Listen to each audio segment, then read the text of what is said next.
Bonjour, je suis Franck de G-Team, bienvenue pour un nouvel épisode de votre podcast des birdies plein la tête. Du rêve au projet, du projet à l'action et de l'action au succès. Pour en parler aujourd'hui, nous sommes avec Stanislas Katurla qui nous reçoit virtuellement chez lui.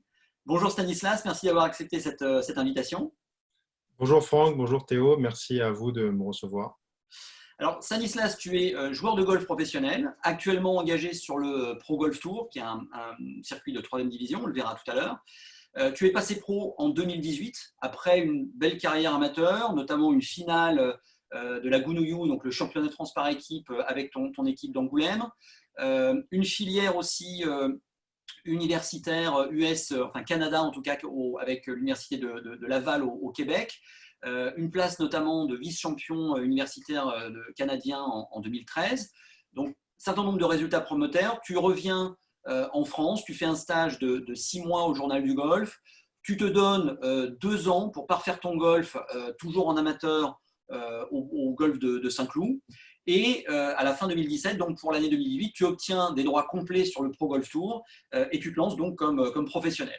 Alors, on reviendra sur ton parcours et notamment sur tes débuts de joueur professionnel, mais on va en venir directement à l'objet principal de cet entretien parce que on n'est pas là aujourd'hui pour parler de la carrière d'un jeune golfeur qui se lance sur un tour, comme on a déjà pu le faire, et ce serait un sujet intéressant en soi, mais on est là pour parler d'un sujet qui est peut-être encore plus intéressant pour le coup, puisqu'il s'agit d'accueillir pour une première interview officielle le fondateur d'un nouveau mini-tour professionnel français, le Win Tour. Alors, est-ce que tu peux nous en dire un premier mot, sachant qu'on reviendra après beaucoup plus dans le détail?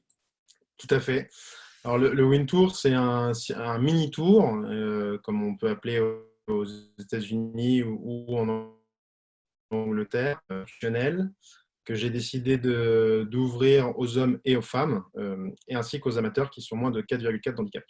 Ça fait presque un an que je travaille sur ce projet. J'ai été inspiré par effectivement ma carrière universitaire au Canada et on se déplaçait notamment aux États-Unis, donc j'ai pu voir un petit peu ce mode de fonctionnement là-bas, notamment en Floride.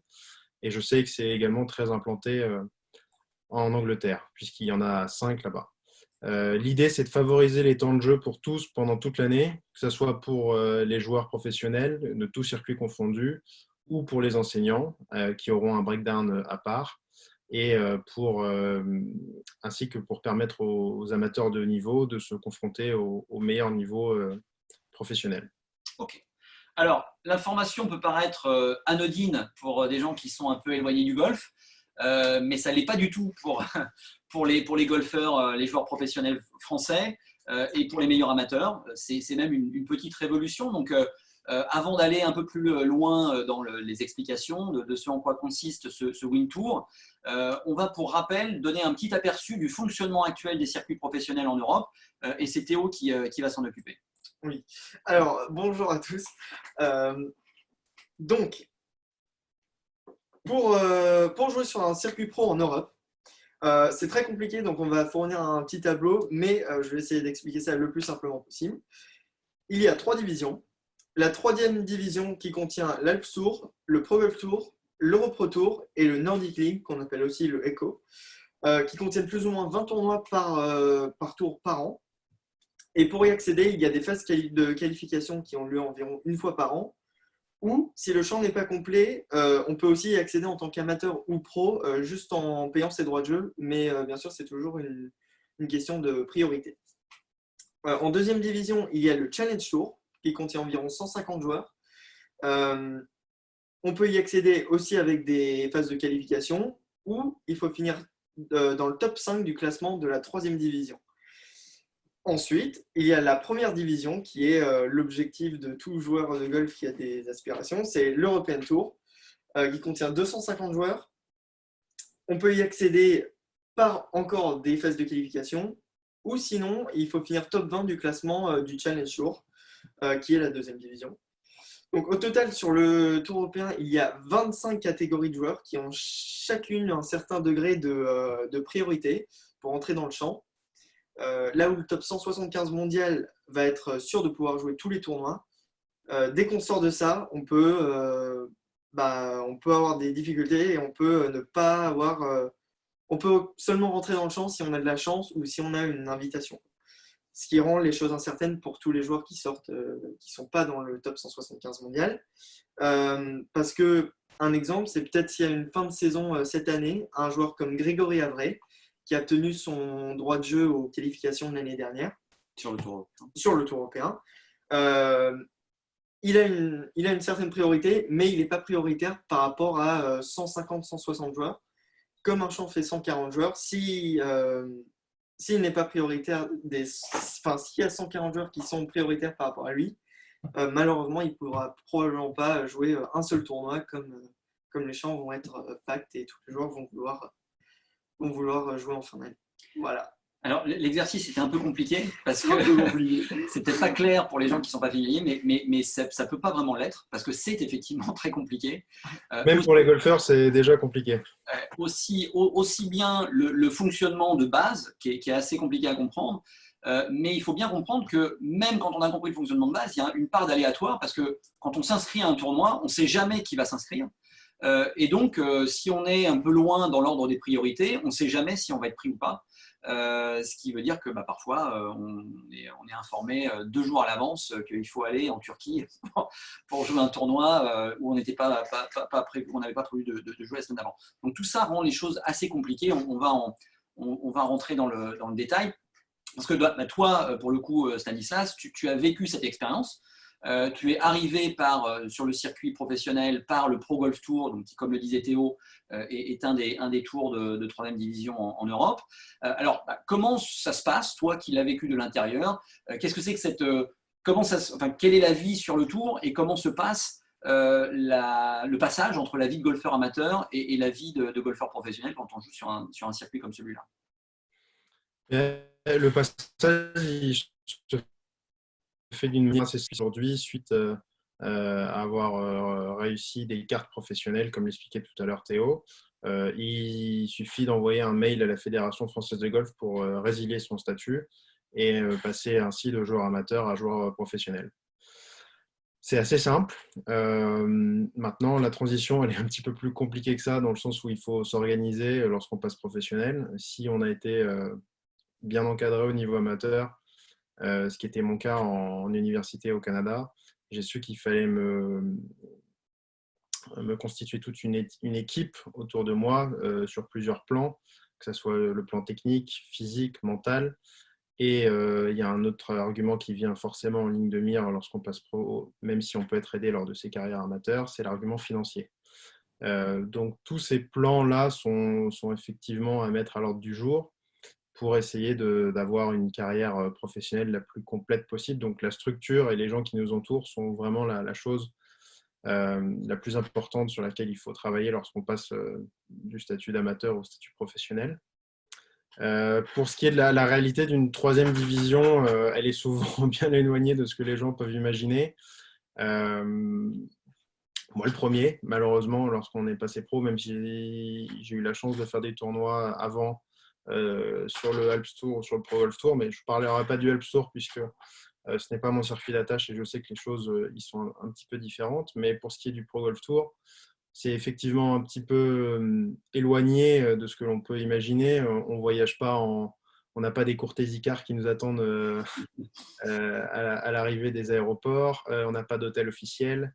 On n'a pas des cordages particuliers sur le parcours. On tape des balles de practice que vous pouvez très bien taper chez vous. C'est vraiment l'organisation est assez primaire. Les voyages se font à plusieurs, souvent en voiture, pour économiser au maximum, pour réduire les frais. Les hôtels se font assez rares, pour 2 raisons. La première, c'est forcément que c'est souvent un petit peu plus cher que les Airbnb. Et la deuxième, c'est qu'avec les personnes avec qui j'ai eu l'habitude de voyager, je pense que même c'est d'ordre global, on a tendance à vouloir soigner notre alimentation. Et en étant chez l'habitant, c'est plus facile de faire nos courses et de préparer notre propre nourriture plutôt que de devoir s'aligner sur un menu d'un restaurant. Mais voilà, après, la réalité, elle est plutôt agréable dans le sens où on fait le métier qu'on aime, on voyage de pays en pays, dans des lieux où on n'aurait jamais été. Donc ça, c'est plutôt le côté cool, on rencontre des gens intéressants. Après, c'est une vie quand même de solitaire, même si on partage beaucoup en groupe. il faut tirer son épingle du jeu. Et donc, il y en a, comme le disait Théo tout à l'heure, il n'y en a que 5 qui montent. On est à peu près entre 150 et 200 à se côtoyer. Donc c'est une longue marche où il faut avoir les crocs de sortie et il faut rien lâcher. Donc voilà, pour l'arrêté d'un joueur de 3e division, on joue sur des parcours qui sont préparés avec les moyens du bord, donc pas toujours l'idéal. Pour vous donner un ordre d'idée, ça peut choquer ce que je vais dire, mais dans mes dernières années amateurs, j'ai eu la chance de jouer des parcours qui étaient mieux préparés en règle générale que des parcours de 3e division. Donc forcément, ça fait un peu un petit retour en arrière, mais quelque part, c'est une phase d'adaptation et c'est à nous de trouver les outils nécessaires pour pouvoir gagner cette semaine-là, puisqu'il y aura forcément quelqu'un qui va le faire. Donc c'est une grosse adaptation comparée au niveau amateur où voilà, ce qui est intéressant aussi, c'est que quand vous arrivez sur le practice ou au départ du 1, personne ne connaît votre carrière amateur, à part si vous avez été dans les 30 meilleurs mondiaux amateurs.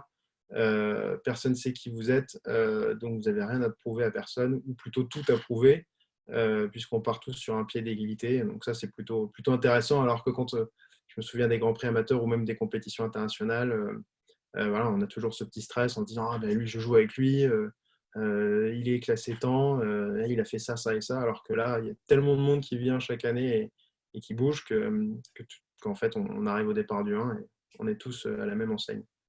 Parce que là, en fait, donc, tu nous décris des conditions de vie qui sont effectivement un petit peu compliquées.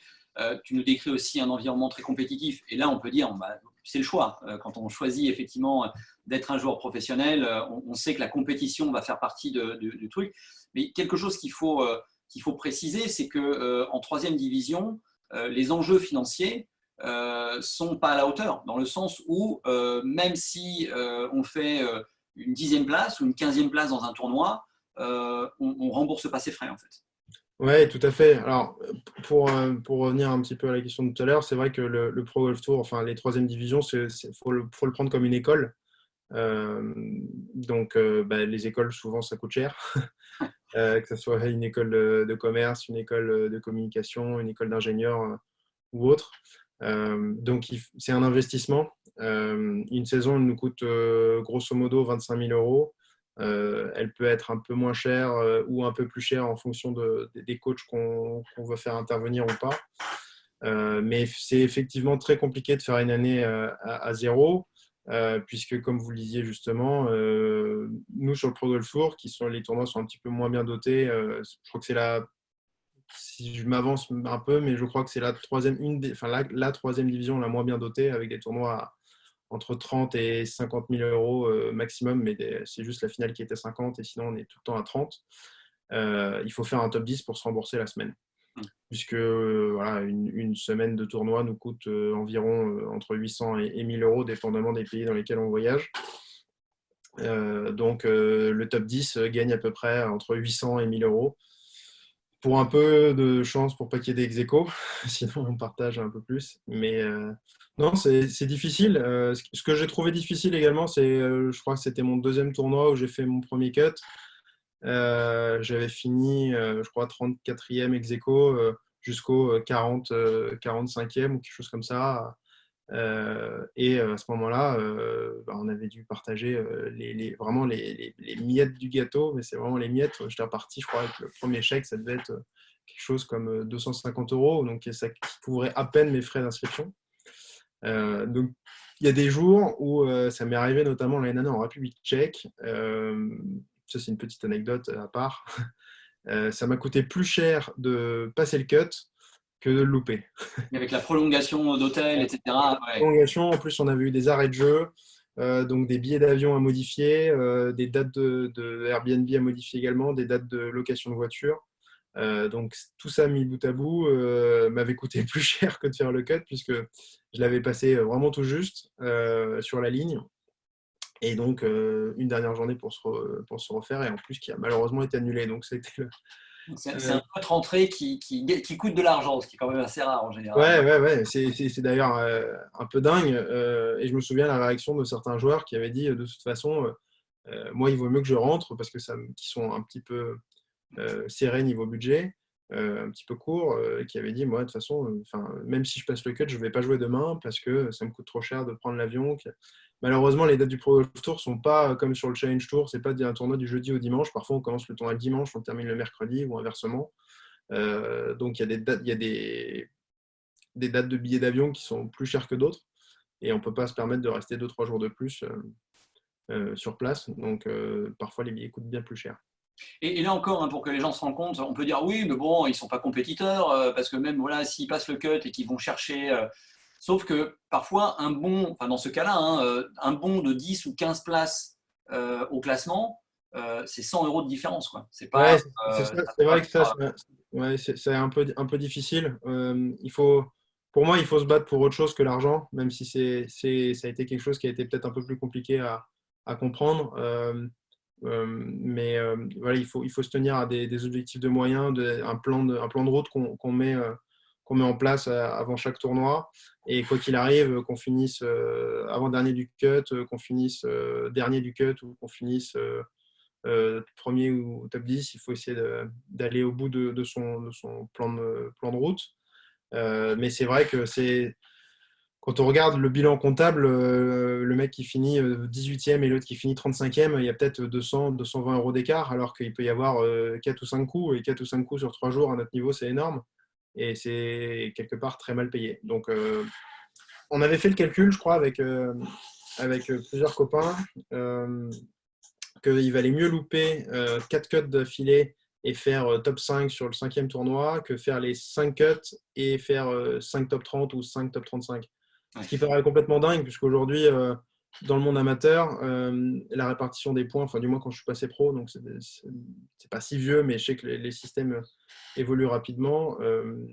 Il y a presque une prime, entre guillemets, à la performance régulière. Que là, dans le monde pro, il faut mieux percer d'un coup plutôt que d'être un peu plus régulier. Ok, donc ça, effectivement, c'est pour remettre ça en perspective, parce que là, c'est ton exemple, et certaines personnes diraient oui, bon, ok, c'est lui, c'est son problème, on va dire. Mais pour remettre ça en perspective, on peut résumer que si on demande à n'importe qui, hein, à des coachs, à des accompagnateurs, à des personnes qui connaissent très très bien ces circuits, ils nous disent à peu près tous la même chose. Ils nous disent que quand on passe, si on ne fait pas partie du top 20 mondial amateur qui a a priori une voie tracée pour aller directement sur les circuits majeurs. On va passer par donc la 3e division où on va passer 2 ou 3 ans, le temps d'apprendre le métier, le temps d'accumuler les points et d'aller chercher les places au ranking ou de se préparer aux épreuves qualificatives.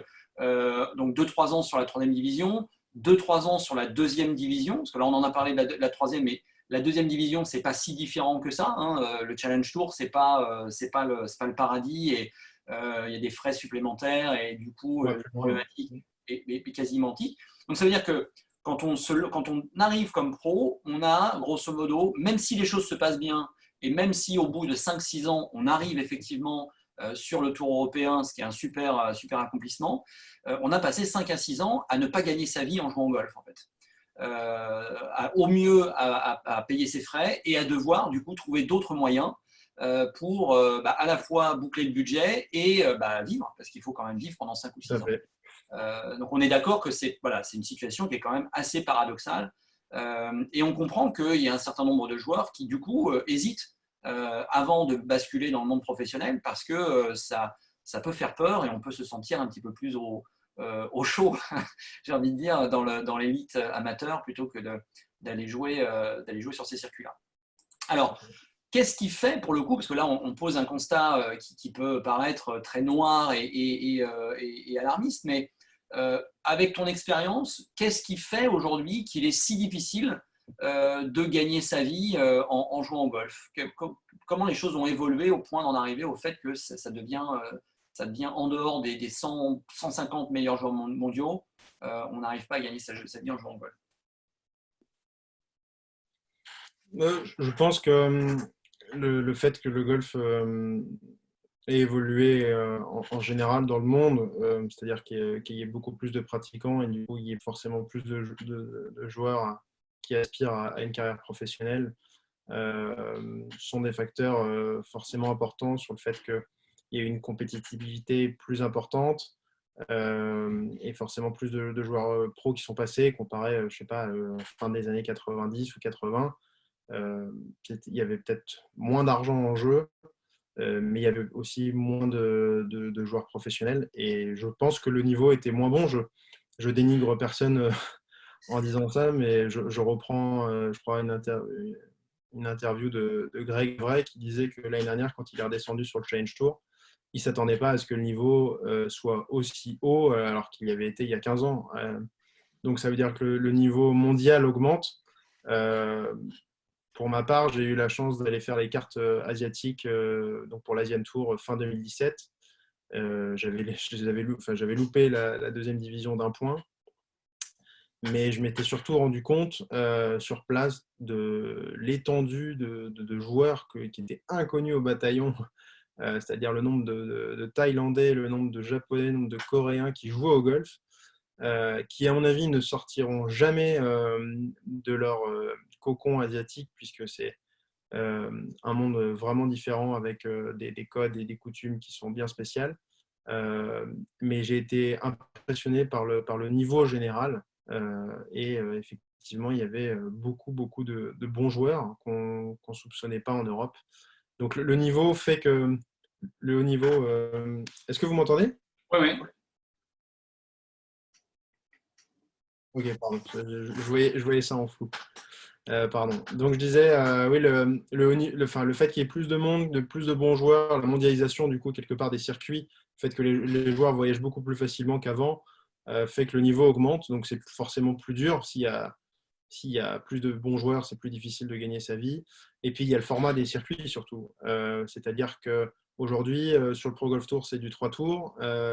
Mais par exemple, sur du Challenge Tour, et là, on fait toujours 2 recos, plus les jours de voyage. Enfin, on part pour une semaine. Qui dit une Donc, semaine il y a une petite dit, coupure, donc c'est 4 jours de compétition, 2 jours de recours, éventuellement un programme, donc ça fait une semaine complète. Hein. Il y a eu une petite coupure, c'est pour ça. C'est ça, c'est une semaine. C'est ça, les 4 jours de tournoi, les 2 recos, plus le voyage, ça fait une bonne semaine. Et donc, ça fait des frais conséquents. Et comme je vous le disais tout à l'heure, c'est à peu près entre 800 et 1000 euros pour une troisième division, puisque sur le Challenge Tour et l'European Tour, ça peut être des montants qui sont bien plus élevés, étant donné que les déplacements sont un petit peu plus loin. Mais c'est ça, c'est il fut un temps, on va paraître des vieux combattants, mais il fut un temps où le circuit français permettait à des joueurs de golf pro français de faire une dizaine de tournois sur le sol français. Alors, c'est pas tellement le fait que ce soit sur le sol français, mais c'est que c'est proche de son domicile pour le coup, et le Tour européen portait son nom, alors qu'aujourd'hui, le Tour européen, il va jouer en Australie, il va jouer en Asie, il va jouer en Afrique du Sud, il va jouer beaucoup dans les pays du Golfe. Donc, il y a eu effectivement cet appât du gain qui a permis aux stars de ces circuits-là de gagner beaucoup plus d'argent. Du coup, d'attirer énormément de joueurs qui ont les yeux qui brillent quand ils voient les joueurs de golf arriver avec les Cortesicar et puis les Lamborghini et machin. Mais derrière, effectivement, il y a une autre réalité qui attend ceux qui sont dans les antichambres de ces espaces-là. Et pour y accéder, pour pouvoir y jouer, déjà, le ticket d'entrée est très élevé non seulement en termes de niveau, mais en termes d'engagement financier. Donc, sur le Tour européen, on parle peut-être pas ça, mais 150 000 euros au minimum pour une saison complète sur le Tour européen et pas beaucoup moins sur le Challenge Tour. Donc là, on commence effectivement à parler de quelque chose, il faut aller les chercher après, quoi.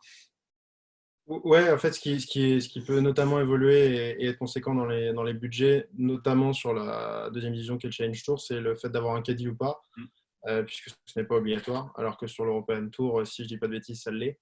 Donc, avoir un caddie, ça change beaucoup la donne, en bien, généralement, quand tout se passe bien.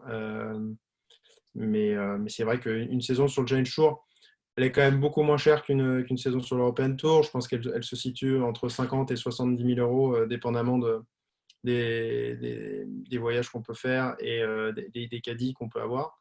Mais c'est vrai que c'est des budgets qui sont assez conséquents. Alors, on pourrait continuer, et puis il y a des personnes qui sont mieux placées que nous et même que toi pour faire cette analyse-là, mais est-ce que à ces changements, enfin à ces impératifs-là de ce qu'est la vie sur le tour et de ce que sont ces contraintes, notamment financières, notamment organisationnelles, notamment, est-ce que les joueurs amateurs sont préparés à ça, même au plus haut niveau? Est-ce que voilà, ton expérience d'amateur, que ce soit en France ou à l'université, t'ont préparé à ce passage-là?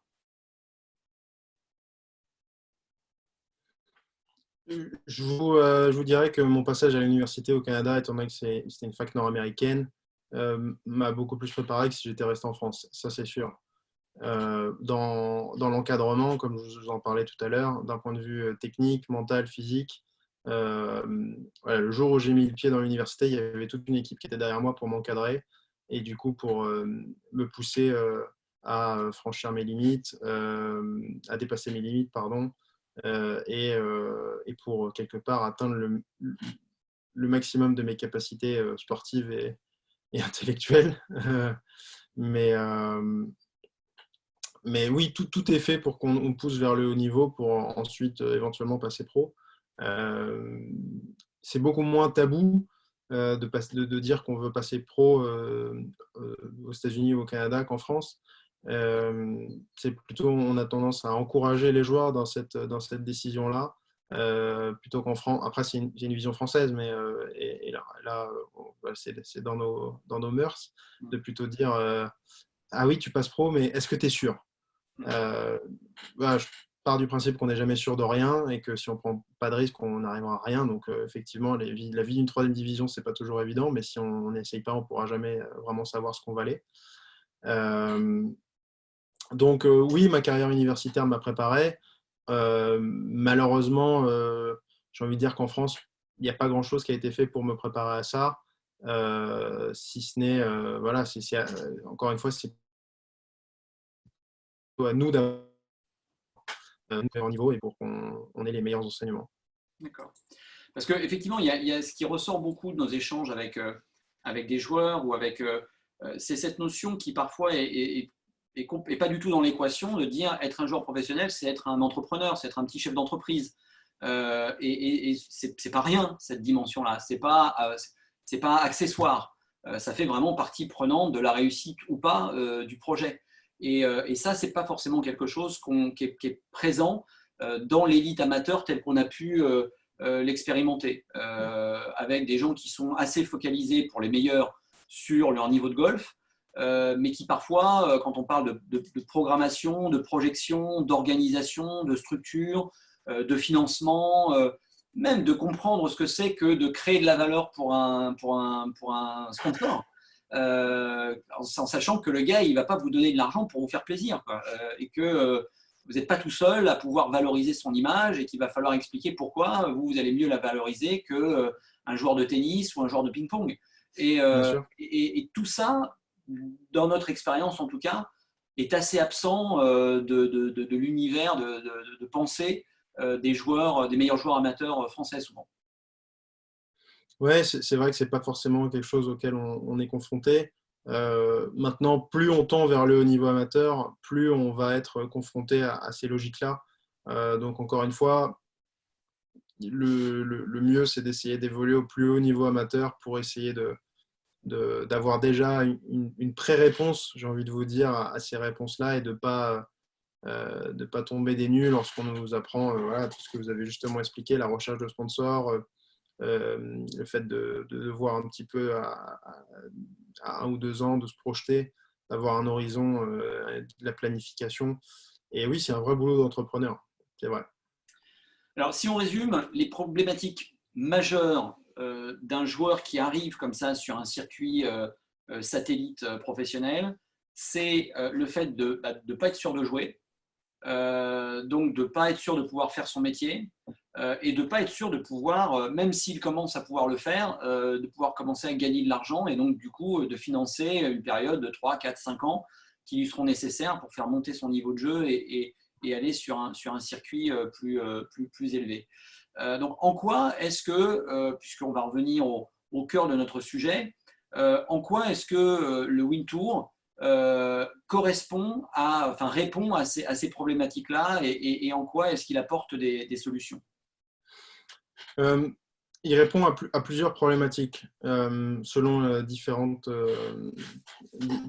profils.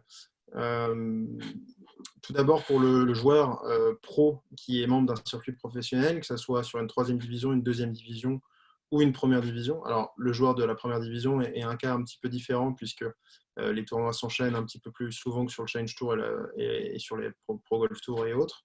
Ils ont du coup un petit peu moins de temps libre pour ça et ils ont souvent des budgets un petit peu plus conséquents. Mais ce qui est revenu, en fait je m'en suis surtout rendu compte dans mon expérience de joueur, c'est le fait d'avoir des tournois qui nous permettent de garder un haut niveau de jeu et d'entraînement pendant des périodes creuses que peuvent offrir les différents calendriers, pour plusieurs raisons. Puisque aujourd'hui, quand on a une pause de 3-4 semaines, pour gagner de l'argent et s'entraîner, on peut avoir recours à des pro-am ou à des alliances, qui sont des formats de jeu très sympas, qui peuvent être lucratifs selon certains pro-am. Toutefois, on n'est pas du tout dans le même esprit de compétition que lorsqu'on se retrouve en tournoi, ce qui est tout à fait normal et légitime au vu des formules proposées, puisque ce sont des formules où on joue avec les amateurs et on est là pour donner notre temps aux amateurs et qui profitent de notre expérience et de la journée. Donc, c'est des choses à ne pas mélanger. Toutefois, si on veut avoir un modèle compétitif, aujourd'hui, ça n'existe pas en France, à part de partir faire des qualifications pour des tournois ou de jouer pendant une semaine. Donc, l'idée du Win Tour, elle vient répondre à cette problématique-là, de pouvoir garder un haut niveau de jeu et de permettre aux joueurs de continuer à s'entraîner pendant des périodes creuses. Et également, chose importante qu'on n'a pas évoquée tout à l'heure, c'est de faire intervenir son staff. C'est-à-dire de pouvoir faire un technique sur place pendant les tournois, chose que l'on voit régulièrement sur le Tour européen, mais qu'on voit déjà pas beaucoup sur le Challenge Tour et encore moins sur les troisièmes divisions, pour des raisons budgétaires, puisque comme vous l'imaginez, un coach, même s'ils sont plein de bonne volonté, ils ne se dépassent pas gratuitement, donc il faut les défrayer pour la semaine, il faut trouver la semaine où ils ne sont pas en cours, et il faut en plus les payer pendant la semaine. Donc le tournoi nous revient au double, voire au triple, ce qui est difficile à imaginer avec des budgets comme on peut avoir. Donc l'idée, c'est de faire intervenir son staff sur une seule journée pour recréer des conditions de compétition similaires à celles que l'on peut trouver sur des circuits plus longs, des journées plus longues, des tournois qui durent 3-4 jours, puisque aujourd'hui, le prix d'inscription pour le Win Tour, c'est 150 €. Quand on met 150 € pour une journée, on s'applique un peu plus que quand on a mis 20 € le dimanche entre copains. Donc, quelque part, inconsciemment et consciemment, on recrée des conditions de la compétition, on va plus faire attention à son échauffement, et ça va être plus facile de faire intervenir son staff sur une journée pour les raisons évoquées, donc les raisons logistiques et financières, et ça sera beaucoup plus facile d'évoluer et d'avoir une première impression de son jeu sous pression, sans pour autant dépenser des fortunes pour faire venir son coach sur un tournoi. Une autre problématique pour les joueurs, enfin plutôt une autre solution que peut proposer le Win Tour pour les joueurs enseignants et pour les joueurs professionnels, membres d'un circuit, c'est d'avoir une petite rentrée d'argent supplémentaire, puisque aujourd'hui je suis sur un modèle d'autofinancement, mais j'espère que cela va évoluer avec peut-être des partenaires financiers et des sponsors à venir dans le futur. Mais ça reste une possible rentrée d'argent. Pour vous donner un ordre d'idée, s'il y a 20 joueurs dans une catégorie, on en reviendra plus tard un peu plus en détail, mais s'il y a 20 joueurs dans une catégorie, le top 5 est payé et le premier prend 800 €. Donc ça, c'était les problématiques liées les solutions que peut offrir le Win Tour liées aux joueurs pros. Pour ce qui est des pros membres d'un circuit, pour ce qui est des solutions que le Win Tour peut apporter pour les joueurs enseignants, c'est tout simplement de rejouer et de renouer avec le jeu. Puisque je ne vous apprends rien en vous disant qu'il y a de anciens très bons joueurs de circuit qui se sont maintenant reconvertis dans l'enseignement et qui ne demandent qu'une seule chose, c'est de rejouer. Mais on en revient à cette problématique de jeu qui est de soit repartir une semaine à l'étranger, qui va engendrer pas mal de frais, et c'est surtout un manque à gagner pour eux, puisque une semaine de tournoi à l'étranger, c'est une semaine de cours perdus.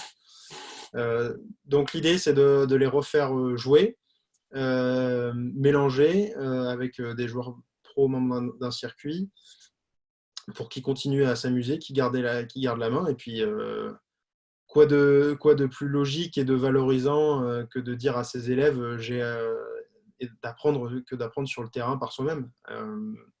Un joueur enseignant aujourd'hui, malheureusement, il joue plus beaucoup, et du coup, les informations qu'il peut donner à ses élèves, elles peuvent s'avérer plus ou moins correctes selon les périodes de l'année et selon les périodes de jeu qu'on puisse avoir, et de tester sur nous-mêmes en tant que cobaye. C'est un des avantages du golf, c'est de pouvoir tester sur soi-même un peu tout ce qu'on entend, même si c'est pas toujours évident de faire le tri. Mais voilà, c'est une opportunité supplémentaire pour les joueurs enseignants de tester leurs connaissances sur un parcours pour eux, et puis de se faire plaisir avant tout.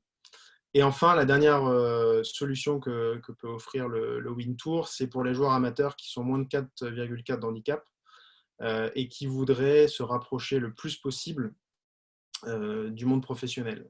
Donc l'idée, c'est de leur proposer une plateforme de haut niveau en les mélangeant avec les joueurs pros. Donc l'idée, c'est de faire un joueur professionnel membre d'un circuit, un joueur enseignant et un amateur. Ce ratio, il sera toujours respecté.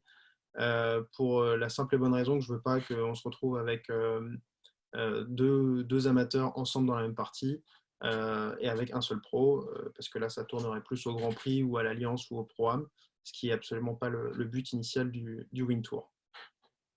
D'accord, donc, en fait, ça permet de créer, alors on l'a évoqué un peu, mais il y a vraiment cette notion de localisation avec des implantations régionales.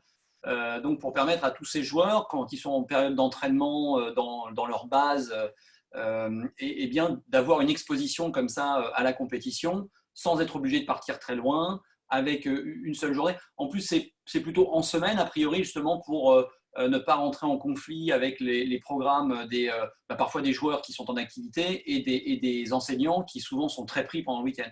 Tout à fait. Tout à fait. L'idée, c'est de proposer des dates la semaine, mercredi exclu pour libérer les pros enseignants de leurs obligations de l'école de golf. Et il y a aussi une réalité qui est la suivante, c'est plus facile d'obtenir des parcours en semaine plutôt que le week-end. D'accord. Ça a l'air pas mal. Super. Mais alors, donc, l'idée est intéressante et peut-être pas le premier à l'avoir eu d'ailleurs, mais là, ça a l'air pour le coup d'être concret. C'est-à-dire que ce n'est pas seulement une idée, les choses sont déjà posées et on échangeait avant, donc sans l'interruption liée à la crise qu'on connaît. Il y avait déjà il y a des dates qui étaient posées, il y avait un programme qui était posé. Donc là, les choses sont un peu revues sur ce point-là spécifiquement, mais pour le reste, les choses sont posées. Donc justement, qu'est-ce qui est fait déjà? Qu'est-ce qui reste encore à faire pour que ce tour soit vraiment réel? Tout à fait. On parle avant la crise sanitaire actuelle. Il y a toujours plus de 20 golfs partenaires au projet du Win Tour. Et il y avait 4 dates d'actées. La première était pour demain, pour le 4 mai. Pour le 4 mai, donc c'est vous dire à quel point c'est passé vite. Mais voilà, la première date était actée demain au golf de Saint-Cloud, un lundi, ce qui est normalement le jour de privatisation du parcours. Donc c'était un immense privilège de pouvoir jouer à Saint-Cloud un lundi et de pouvoir lancer le Win Tour. Donc il y avait 4 dates actées. J'avais également une date au mois de mai, une autre au mois de juin et une autre au mois de juillet. Elles ont toutes été décalées sauf à part celle du mois de juillet, forcément pour les raisons qu'on connaît. Toutefois, oui, effectivement, le projet il est bien ficelé, bien concret. Le concept, la répartition des gains, le format, informer les principaux acteurs golfiques qui sont la FFG et la PGA France. Et c'est déjà fait et ils sont plus que favorables au projet. Et également de faire intervenir des différents partenaires et sponsors dans le projet. C'est également quelque chose d'actualité. Je sais pas il y a déjà des partenaires qui sont engagés. Tout à fait. Le Journal du Golf est le partenaire majeur du projet, puisque c'est, comme vous le savez, c'est un grand média golfique français qui me permet de diffuser des informations sur le Wind Tour, qui devra normalement me permettre de diffuser des informations sur le Wind Tour chaque mois et de mettre en lumière les golf hôtes. Donc, le Journal du Golf est le sponsor principal.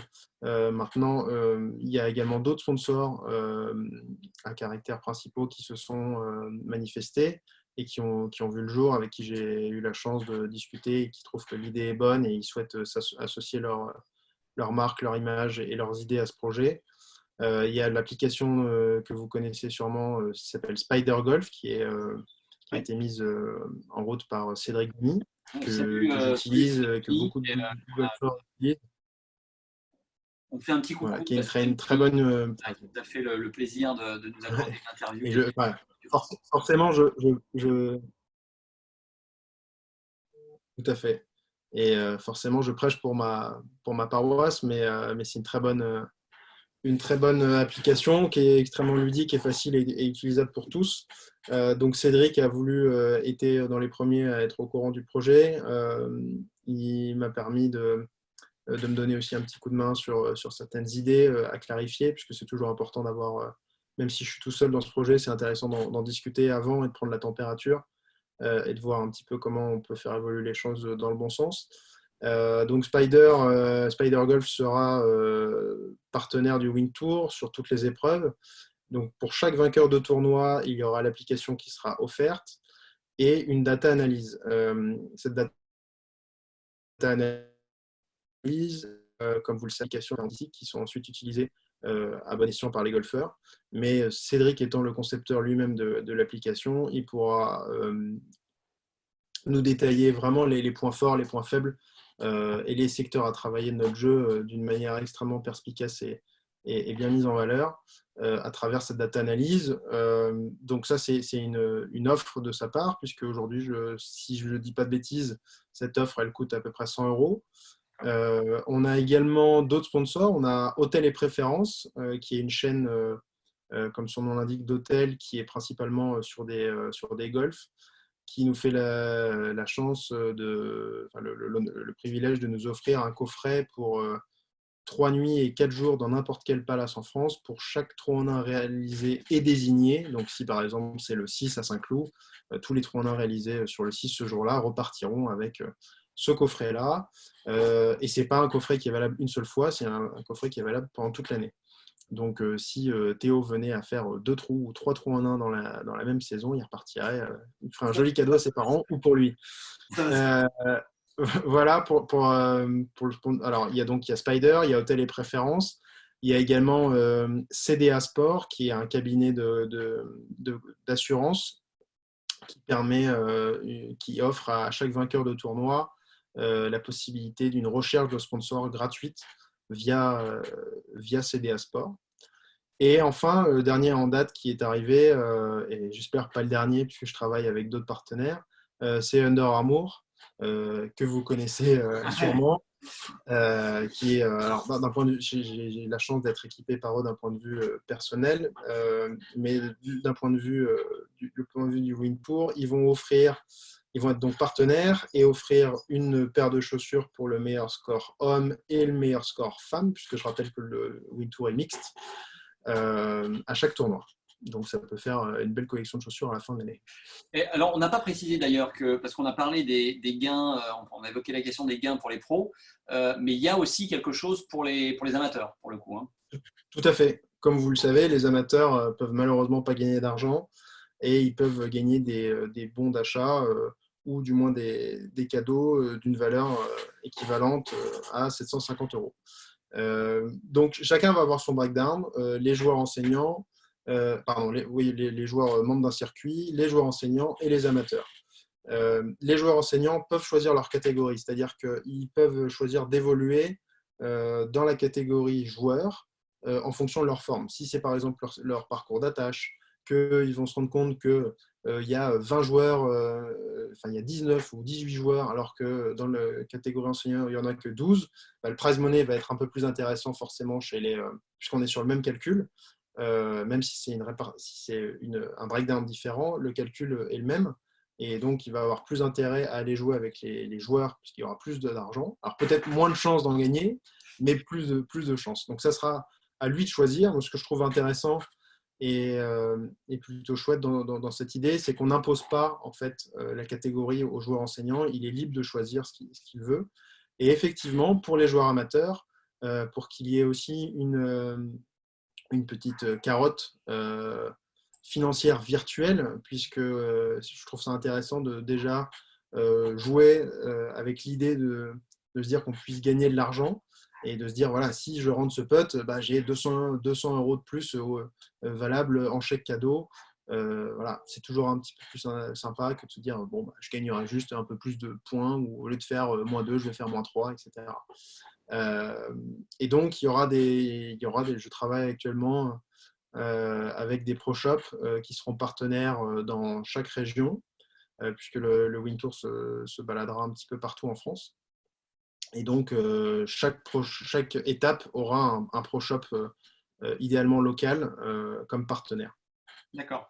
Et donc, alors, tu viens d'évoquer la notion de régionalité ou localité. Il y aura ces épreuves régionales et il y a l'idée d'avoir un classement qui s'établit après chaque épreuve et avec un mérite qui donne lieu après une finale nationale ou quelque chose comme ça? Tout à fait. Il y a un ordre de mérite qui sera établi en fonction des gains que les joueurs pourront faire. Donc l'idée, c'est forcément d'attirer plus de joueurs et de les attirer notamment hors de leur sentier battu, c'est-à-dire d'amener un Bordelais à Paris, même si je sais que c'est un peu difficile, ou l'inverse. Et qu'il ne faut pas que ce tour devienne plus onéreux plutôt qu'il ne rapporte. Donc l'idée, c'est de faire 2 dates par grande région. Donc par exemple, s'il y a 2 dates en région bordelaise, une le mardi, une le jeudi, ça permettra aux joueurs qui ont loupé l'édition de mardi de venir jouer pour le jeudi. Et puis ça fera surtout une bonne raison, par exemple à des Parisiens ou à des Nantais, de se déplacer à Bordeaux en se disant, voilà, je descends je me déplace pour 2 tournois qui ont lieu en 3 jours. Donc quelque part, c'est un peu comme une mini compétition. Donc oui, il va y avoir un ordre de mérite interne. Où potentiellement je travaille à l'idée d'une finale sur 2 jours. Tout ça étant avant Covid. Les choses ont un petit peu évolué malheureusement depuis. Mais l'idée, oui, c'est de faire une finale et que le ou les vainqueurs de chaque catégorie puissent être récompensés. Je suis actuellement en train de travailler avec plusieurs circuits pour qu'il y ait des passerelles. Je ne peux pas vous en dire plus pour l'instant. J'espère juste que ça se fera et qu'on trouvera des bonnes solutions pour récompenser le bon jeu. D'accord. Oui, de sorte que d'une façon ou d'une autre, les vainqueurs sur le Wind Tour obtiennent soit des entrées ou soit des invitations sur d'autres circuits satellites qui permettent justement d'avoir cette connexion avec les grands circuits, quoi. Tout à fait. D'autres circuits satellites ou d'autres mini-tours qui peuvent avoir lieu en Espagne, en Portugal, en Angleterre. Donc l'idée, c'est d'essayer de faire des passerelles entre tous ces circuits pour essayer de se compléter au maximum. Mais encore une fois, pour offrir une offre de jeu qui aujourd'hui est malheureusement assez faible en France et pour que les joueurs soient conscients de tout ce qui leur est proposé. Est-ce que, alors on l'a évoqué très, très vite tout à l'heure, mais de quelle façon est-ce que, toi, tu as ton réseau, tu connais un certain nombre de personnes, j'imagine que tu as dû parler de ce projet à pas mal de gens.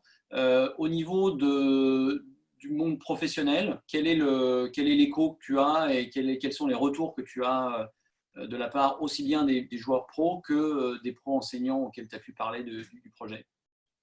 Il est très bon dans l'ensemble. J'ai la chance, c'est une des raisons pour laquelle j'ai voulu monter ce circuit, c'est que j'ai la chance d'entretenir de très bonnes relations depuis assez longtemps, même si je suis encore très jeune, enfin jeune, plus très jeune, mais jeune, avec plusieurs golfeurs qui évoluent enfin golfeurs pro qui évoluent sur plein de divisions différentes, que ce soit Romain Langasque, Mathieu Pavon qui évoluent sur l'European Tour ou des garçons comme Gary Stahl, Hugo Cousseau sur le Challenge Tour, et puis d'autres garçons que vous connaissez sûrement aussi de 3e division comme Mathieu de Cotigny-Lafont, Julien Depoyen, etc., qui sont des amis depuis longtemps et avec qui j'ai eu la chance de parler et partager le projet. Les retours sont bons, sont très bons, puisque aujourd'hui cette offre-là, ils la connaissent, puisqu'elle existe aux États-Unis et en Angleterre pour ceux qui y ont été, mais effectivement elle n'existe pas en France, donc ils trouvent que c'est une très bonne initiative et ils ont plutôt hâte de voir ce que ça va donner. Et pour ce qui est des joueurs enseignants, il y en a une bonne partie également que j'ai côtoyé dans ma carrière amateur et même professionnelle, et qui ont ensuite basculé dans l'enseignement.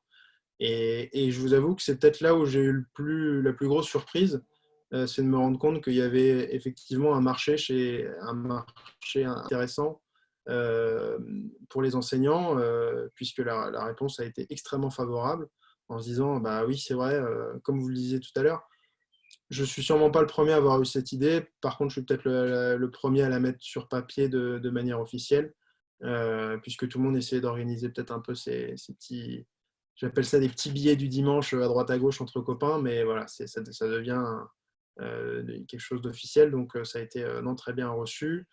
Et ça a été également très bien reçu par des instances supérieures comme la Fédé ou la PGA France, ou même des centres d'entraînement de haut niveau comme Altus ou Golf Sup propose à La Baule et Golf Sup au Vaudreuil, pour en avoir parlé. Et ils trouvent que c'est une très bonne idée de pouvoir donner l'opportunité aux joueurs amateurs de se confronter aux meilleurs pros et de mesurer entre ces deux mondes-là. Alors justement, c'est Golf Plus à La Baule et Altus effectivement au Vaudreuil. La Fédé et le PGA France, ils regardent ça d'un œil bienveillant, ou est-ce qu'il y a même peut-être un peu plus que ça et il y a du soutien? Quelle est la relation avec ces instances-là? Oui, j'ai voulu faire les choses dans l'ordre en présentant le projet aux acteurs principaux, donc principalement à la FFG au mois de septembre. Ils soulignent l'initiative, ils trouvent que ça peut apporter des opportunités de jeu supplémentaires à plusieurs catégories.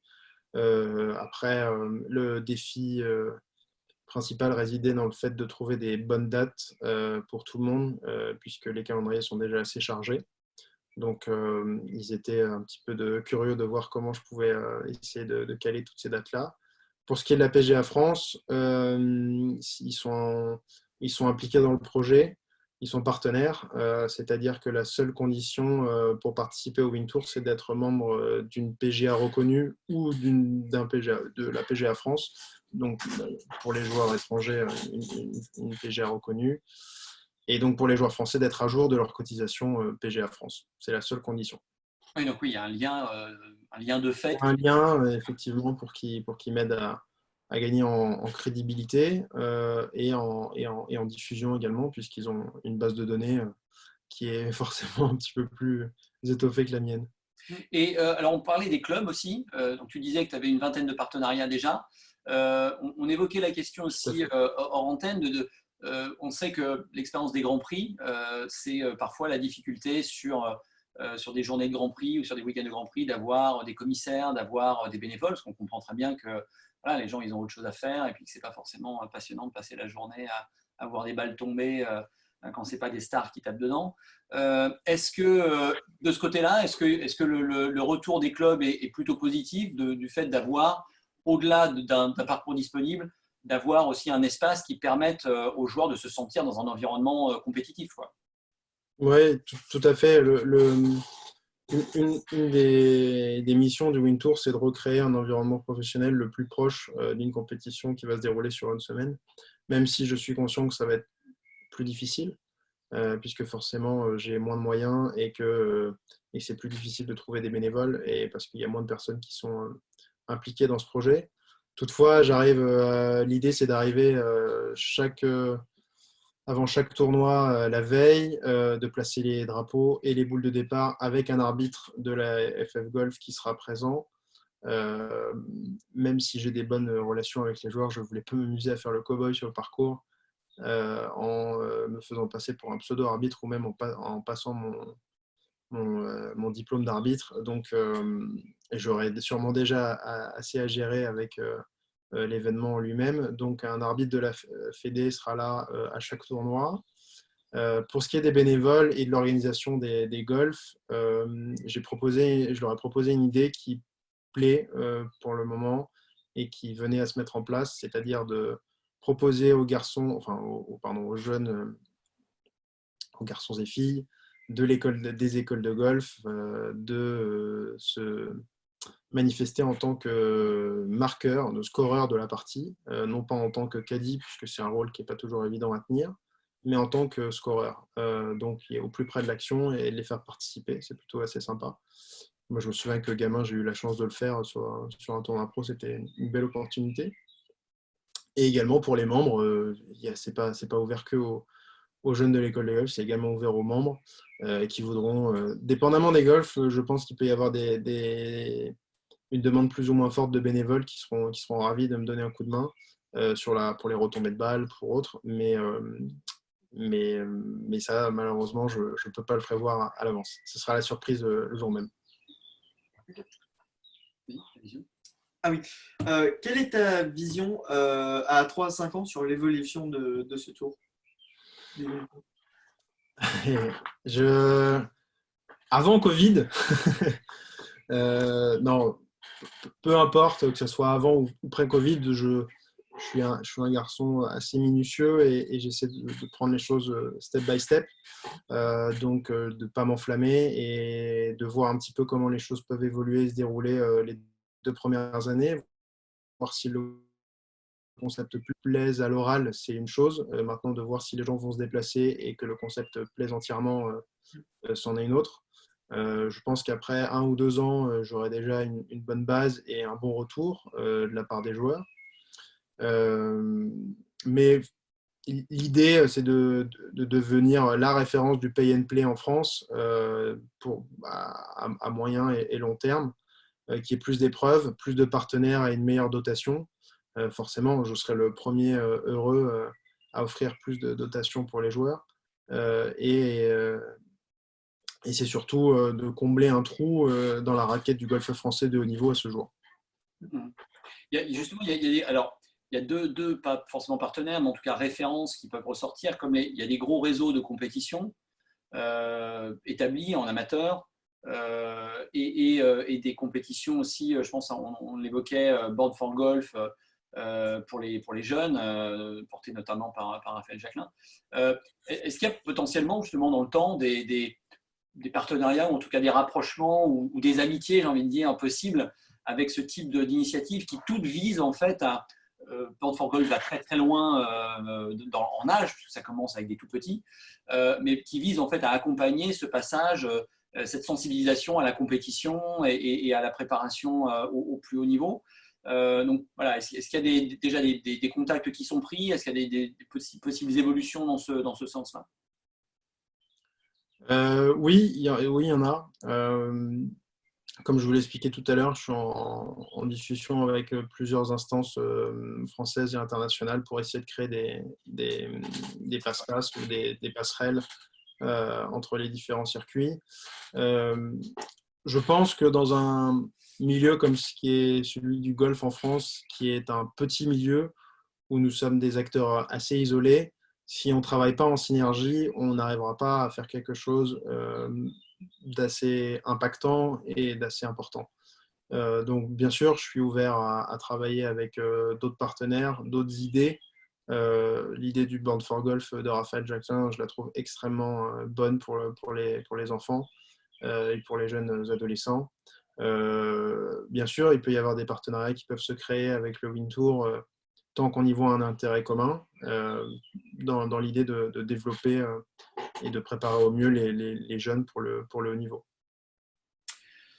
Qu'est-ce que tu vas faire de ta carrière de joueur, pour le coup, parce que tu le disais tout à l'heure, pendant les tournois, tu vas être bien occupé et tu ne pourras pas faire l'arbitre et l'organisateur en même temps. Comment tu as prévu de gérer ça? Est-ce que tu as l'intention de mettre en pause pour t'y consacrer pleinement ou voilà, est-ce que tu as une idée de… Pour l'instant, malheureusement, on est un peu tous au chômage. Elle est en pause de fête, donc oui, effectivement. Mais, non, pour ce qui est de ma carrière, j'ai pas l'intention de l'arrêter ou de la mettre en pause pour l'instant. J'arrive à gérer les deux. Si jamais je dois faire un choix entre les deux, je verrai comment je peux m'organiser pour permettre le bon déroulement d'une épreuve. Mais j'en suis pas encore là. Donc non, l'idée, moi, je continue à m'entraîner tous les jours en tant que sportif de haut niveau pour monter sur le Challenge Tour, pour monter sur l'European Tour et mieux encore. Non, je n'arrête pas ma carrière pour autant. En fait, j'ai pensé à l'idée du Wing Tour pour également me permettre une rentrée d'argent extérieure qui ne dépendent pas d'un sponsor, puisque comme on l'évoquait tout à l'heure, les rentrées d'argent pour les joueurs pro se divisent en trois. Il y a les sponsors, les pro-am et les gains en tournoi. Les gains en tournoi sont assez faibles, comme on l'a expliqué tout à l'heure. Les pro-am, il faut en faire beaucoup avant que ça devienne rentable. Et les sponsors, effectivement, j'ai eu la chance d'avoir 2 années accompagné par des sponsors, mais c'est assez aléatoire puisqu'on n'est absolument pas maître de ce qu'ils vont faire de leur budget de pub, de com. Et même si on propose des solutions qui peuvent être très, très sympathiques, je suis le premier à comprendre qu'on veuille couper dans les budgets, et notamment avec la crise qui arrive. Donc l'idée, c'était de me faire une rentrée financière autonome et voilà, d'essayer de passer un petit peu moins de temps sur la partie sponsoring, la recherche de sponsors qui prend, je pense que je n'apprends rien à personne, beaucoup de temps. Sponsor, je l'attribue aujourd'hui au WinTour. Et juste, j'avais une question. J'ai oublié. Ouais. Ça va revenir. Ouais, ça va revenir. Donc, à partir de maintenant, pour le développement du WinTour, quelles sont les prochaines étapes? J'ai un site internet qui est en cours de création, qui est quasiment terminé. Il me manque juste le module d'inscription Golfbox qui devrait voir le jour dans les prochaines semaines ou prochains mois, dépendamment de l'évolution de cette crise sanitaire. Pour l'instant, vu que le site n'était pas à 100% fini, je préférais pas le mettre en ligne. Et pour ce qui est des étapes, la première, c'est d'attendre que les calendriers se calent pour proposer des dates où le maximum de joueurs et joueuses seront disponibles. Et surtout, d'attendre légalement que je sois autorisé à organiser des compétitions. Suite à l'annonce de la ministre des Sports il y a quelques jours, j'ai cru comprendre que toute compétition sportive, même à huis clos, était interdite avant le mois d'août. Donc potentiellement, pas d'épreuve avant le mois d'août, voire septembre. Donc voilà un petit peu les étapes. Tant qu'on n'a pas trop de visibilité, c'est compliqué de définir un calendrier. Mais voilà, dès que j'aurai une visibilité, je me remettrai en contact avec les golfs pour proposer un calendrier alléchant pour tout le monde. Justement, ma question m'est revenue. C'était de savoir sur un… Alors, on va pas forcément parler de 2020 parce que c'est très, très aléatoire, mais dans l'idéal, sur une saison 2021 qui pourrait se dérouler correctement, tu envisagerais combien de dates pour une saison complète? Si on parle avant Covid, j'étais parti sur entre 10 et 15 dates. Partout en France. Principalement dans les régions où il y a le plus de golfeurs, donc Pays Basque, Bordeaux, une date en Pays de la Loire, Bretagne, une date en Normandie, plusieurs dates à Paris, une date, deux dates à Lyon et 2 dates, voire plus, dans le sud-est. Et ça serait à chaque fois des semaines avec 2 événements ou ça va être un peu aléatoire? Dans le meilleur des mondes, oui, ce serait la même semaine pour répondre à la problématique de tout à l'heure, qui est la logistique pour les joueurs et puis permettre plus de, enfin, plus d'opportunités, de leur donner plus d'opportunités de jeu. Je me doute que peut-être qu'il y a des joueurs qui ne seront pas disponibles le mardi et qui seront le jeudi et inversement. Donc l'idée, c'est pas de leur dire, bah voilà, il y avait une date le mardi, tu l'as loupé, la prochaine, elle est à 600 km de chez toi et tu l'as loupé. Mais est-ce qu'au contraire, la fin d'année ne risque pas de précipiter une demande accrue au contraire pour ce type de proposition parce que il va y avoir l'autorisation administrative. Enfin, on peut imaginer après, je sais pas, deuxième vague, pas deuxième vague, tout ça, on n'est pas devin et on ne peut pas commencer à spéculer là-dessus, mais en toute hypothèse, on peut imaginer que les autorisations administratives pour faire des compétitions, pour organiser des compétitions, vont revenir. En revanche, ça ne résoudra pas le problème des grosses compétitions professionnelles qui, elles, ont un problème de voyage. C'est-à-dire, bah là, tu es bien placé pour le savoir, tu es content de savoir si le Maroc a le droit d'organiser des compétitions, sauf que si tu n'as pas le droit d'aller au Maroc, ça va être compliqué d'aller les jouer. Et que, Ouais, et puis il y a le fait aussi je crois que c'est suite à la déclaration de Castaner hier en disant que tous les Français qui reviennent de l'étranger doivent passer 14 jours en isolement. Donc pour un peu qu'on ait 2 semaines de break entre chaque tournoi, si on doit passer 15 jours enfermés à la maison, enfin ça devient un casse-tête monumental. Donc et même effectivement, il s'il y n'y a a ce que le problème risque de de ça, réouverture des frontières c'est possible, quoi. qui va arriver. Oui, non, pardon, je disais, même s'il n'y a que le risque de ça, c'est pas une certitude, mais du coup, personne ne va vouloir voyager parce qu'il ne va pas vouloir s'exposer à ça. Donc, du coup, le fait d'avoir des propositions locales de compétition professionnelle, il risque d'y avoir une demande de dingue, quoi. Ouais, en fait, c'est très drôle. Je pense que les gens peuvent se dire que j'ai pondu l'idée en 3 semaines au vu de la situation, mais non, pas du tout. En fait, c'est un pur hasard. J'y pensais depuis voilà, un peu plus un an et demi. Je l'ai mis sur papier il y a maintenant un an et je la développe un peu plus tous les jours. C'est malheureux à dire, mais oui, cette crise, elle a mis en lumière plusieurs problématiques euh, et elle va venir. Mais effectivement, ça peut précipiter une demande et ça l'a déjà fait. J'ai reçu plusieurs messages de joueurs du Challenge Tour ou du Pro Golf Tour en me disant où est-ce que tu en es avec ton circuit de pay and play, ça avance, ce serait vraiment le bon moment pour le lancer, tu ne veux pas le lancer maintenant.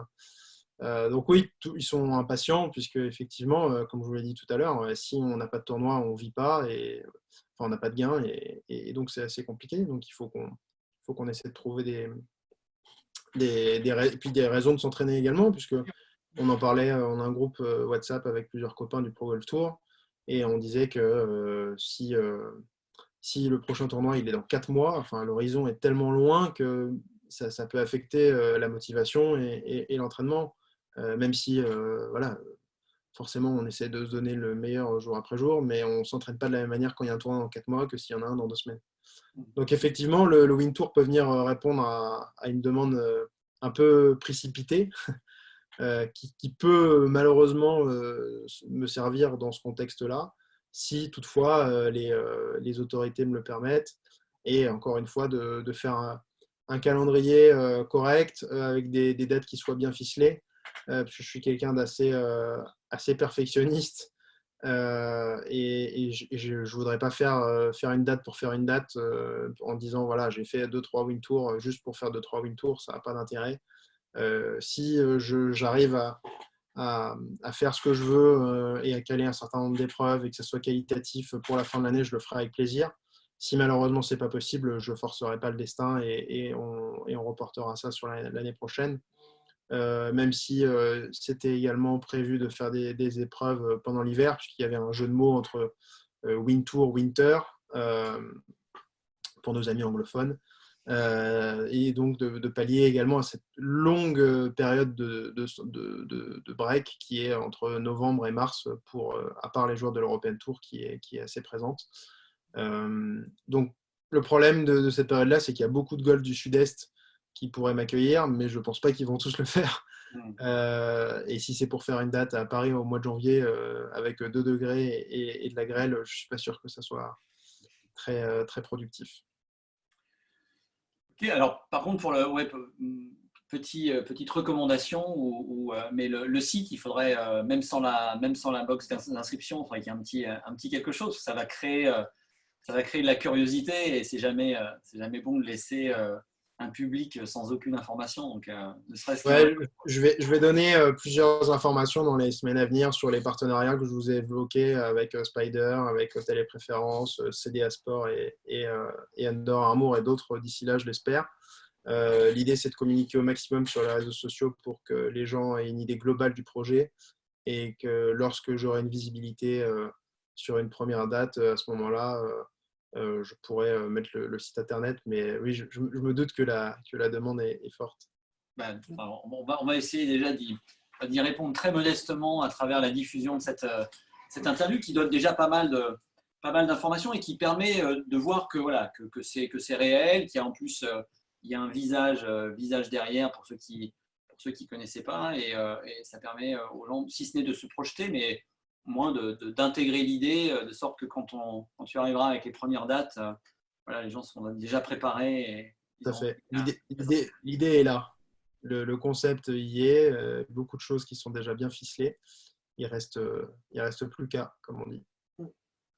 Alors, on en saura plus déjà sur les modalités de déroulement de l'été et de la fin d'été pour ce qui est de la possibilité ou pas d'organiser des compétitions. Et ce sera effectivement un premier élément déclencheur. D'autres questions, jeune homme ? Non, ce qui est sûr, c'est qu'on sera déjà on est 3-4 de Nantes assurés au premier tournoi Wintour Golf. Mais qui sait, peut-être une date à l'île d'Or. On verra. Il me reste, j'ai eu la chance d'avoir 20 golfs partenaires. Il m'en reste beaucoup à appeler, puisque comme vous en doutez, c'est quelque chose qui me prend du temps. Il faut bien expliquer le projet, bien le vendre. Pour l'instant, il a été très bien reçu dans 99% des cas, donc je ne vais pas à me plaindre, mais il y a effectivement, il me reste encore pas mal de golf à contacter. Donc j'en profite aussi pour passer un message ici en disant que s'il y a des golfs qui sont intéressés, qu'ils n'hésitent pas à me contacter sur les réseaux sociaux ou encore avec l'adresse mail contact@wintourgolf.com. Okay. Je serais ravi d'en discuter avec eux. Et pas que les directeurs de golf, toute personne qui a des questions sur le Wintour en général. Le message va être passé et puis effectivement que les joueurs qui ont envie d'en découdre mettent non pas la pression mais fassent passer le message à leur golf pour dire voilà, faut accueillir ce tour dès que possible pour qu'on puisse un peu se chauffer sur les parcours et aller voir comment ça s'appelle. Merci Stanislas pour cet entretien, c'est super, c'est sympa d'avoir pris le temps de s'exprimer. On va diffuser ça demain, on verra déjà les premiers retours qu'on obtient et puis si on a des questions, on te les transmettra et on renverra effectivement toutes les personnes qui nous posent la question aux différentes adresses que tu nous as données pour qu'ils te contactent directement. Très bien. Merci de votre temps et de votre intérêt pour le Wintour. C'est toujours très plaisant et agréable de pouvoir partager un projet, surtout au début. Donc, merci de votre aide. C'est cohérent avec les besoins qu'on identifie sur le... C'est cohérent avec les besoins qu'on identifie justement. Pardon, ça a coupé, je ne vous ai pas entendu. Alors, je disais que ça nous parle beaucoup parce que c'est cohérent avec ce besoin qu'on identifie de passerelle entre le monde amateur et le monde professionnel, avec cette notion de donner la possibilité de proximité, de simplicité, d'aller jouer des vraies compétitions avec de l'enjeu, avec ce côté en plus one shot, c'est une journée, c'est pas, ça ira pas mieux demain, c'est aujourd'hui qu'il faut que ça passe ou que ça casse. Et avec l'enjeu d'aller chercher quelque chose à la fin, c'est si on veut jouer en tant que professionnel, il faut aimer ça et il faut se confronter à ça, sinon il faut. Ouais, et puis on en parlait hier, les opportunités aujourd'hui elles sont tellement maigres que c'est compliqué de se comparer, quoi. À part Théo, ce que je peux lui proposer, c'est de venir quadayer des copains sur la 3e division ou sur la 2e division, mais c'est pas pareil que d'avoir les clubs entre les mains. Mais déjà, juste avoir l'expérience de qualifier sur des circuits professionnels, ça peut aider. Moi, j'ai eu la chance de le faire avec Hugo Cousseau pour les cartes européennes, où j'ai fait PQ1, PQ2, PQ3 avec lui. Et on a loupé la carte de 2 coups. Donc, c'était vraiment un long périple.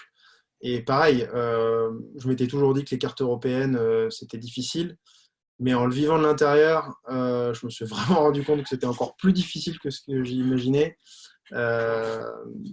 Et surtout, étant donné qu'Hugo est un copain d'enfance et qu'on a le même âge, qu'on est parti au Canada ensemble, qu'on était à Angoulême ensemble, etc., je connais très bien son jeu et c'est beaucoup plus facile pour moi de m'identifier à lui et de voir ce qui me restait à bosser pour au moins arriver à son niveau et plus, et voir où est-ce que lui, son niveau aujourd'hui, le situe. Donc, j'encourage énormément de joueurs, de jeunes joueurs à aller voir ce qui se passe ailleurs, notamment sur des circuits pro, même si ça peut prendre un peu de temps et parfois un peu d'argent. Je pense que ça vaut vraiment le coup. Il n'y a rien de mieux que le terrain qu'apprendre. Pour moi, si vous voulez le mot de la fin pour le Win Tour, c'est un peu ça aussi. Je pense qu'on fait ses armes quand on a l'occasion de pouvoir le faire. Même si ça reste une journée de compétition, comme vous l'avez dit, plutôt que 3 ou 4, les efforts seront encore plus intenses et il va falloir jouer au golf encore mieux sur une journée. Super. Merci Stanislas. Bon courage pour la suite, pour l'entraînement confiné et pour les contacts pour le développement de ce tour. Et on est curieux de connaître les prochaines étapes et notamment la première date. Je pense que maintenant, c'est ça la grande question. C'est coupé. Avec grand plaisir. Merci encore à vous et je vous souhaite une. Pardon ? Non, c'était coupé. C'était coupé, t'étais figé. Mais voilà. Ah, ça vaut le coup. Ok. Voilà. Mais c'est pas grave. Ouais. Oui. C'est bon. On coupera cette partie parce que ça, je sais pas, c'était figé, on n'entendait plus rien. D'accord, vous disiez ? Rien, on disait au revoir. Okay. Merci à toi, Stanislas. Merci à vous. Je vous souhaite une bonne après-midi. Et si vous avez des questions encore d'ici là ou autre, n'hésitez pas.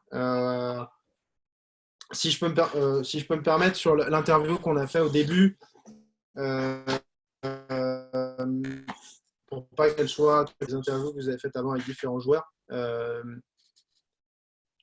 de peut-être pas trop insister sur le côté joueur et sur les difficultés du circuit, même si je comprends tout à fait le lien que vous avez voulu créer avec le fait que ça soit difficile sur une 3e division et quelle solution on vient proposer à cela, de pas trop insister là-dessus, parce que après ça peut être vu comme il n'arrive pas. Le côté un peu comment ? Oui, de dire il n'arrive pas à être professionnel, donc il veut. Oui, par exemple ça, ou le côté un peu ouin-ouin, il se plaint beaucoup quand même, je trouve, voilà. Mais voilà, c'est une réalité. Il y a beaucoup de gens qui l'ignorent, mais je me plains pas. Je fais sûrement j'ai un des plus beaux bureaux au monde, et j'en ai la chance tous les matins quand je vais m'entraîner à Saint-Cloud et que je suis à contre-trafic. Au sens de la circulation. Voilà, je croise tous ces gens qui sont derrière avec le nez dans le volant et qui vont tous bosser dans ces tours ou autres. Et moi, mon bureau, c'est la nature, c'est les oiseaux, c'est le golf. Donc, je ne peux pas me plaindre par rapport à ça. En revanche, pour tous les efforts qu'on fournit, c'est comme une boîte au début qu'on crée et on n'est absolument sûr de rien. On en a parlé hier, vous étiez vous-même auto-entrepreneur.